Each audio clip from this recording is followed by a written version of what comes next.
So part of God's story is about how he made people, and it goes like this. At the very beginning of time, God made the world, and he did it just by speaking.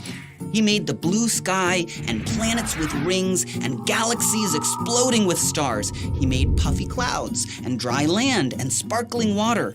He covered the earth with deserts and mountains and planted forests and jungles. He sprinkled the world with flowers and bugs and birds and fish and animals of all kinds. It was a perfect home, full of fun creatures. And God called all of it good. But he wasn't done creating yet. God said, "Let us make mankind in our image, in our likeness, so that they may rule over the fish in the sea and the birds in the sky, over the livestock and all the wild animals, and over all the creatures that move along the ground." This time, though, God didn't just speak. First, he took some dust from the ground.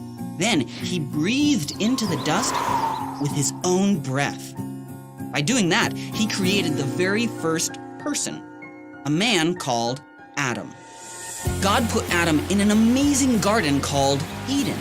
But Adam was different than the other living creatures God had made. In fact, God put Adam in charge of everything else. But Adam needed a friend.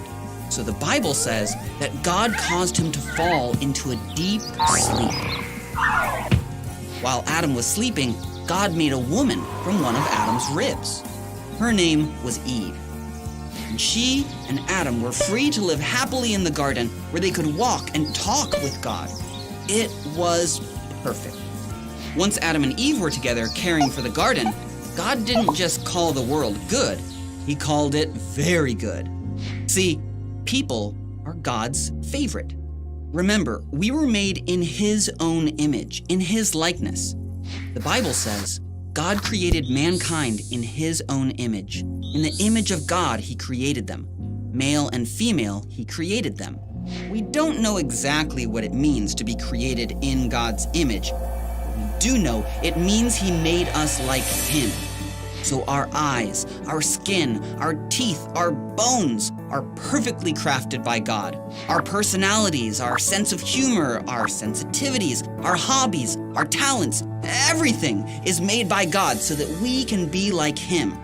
And we have abilities that none of the animals have. We can paint pictures and write poems. We can solve math problems, explain what we're thinking, and invent cool new things, whether we like to run, teach, build, or anything else. God understands us. Of course, we don't always act perfectly, but that's another part of the story. When God made Adam and Eve, he crafted them in his image. He made them and us like him. And that's the story of how God made people.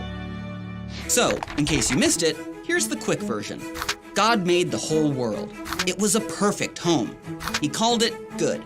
He breathed into dust and made Adam. He took one of Adam's ribs and made Eve. Then he called the world very good. He made us like him, in his image. He understands us, and we are his favorite. And that's a part of God's story.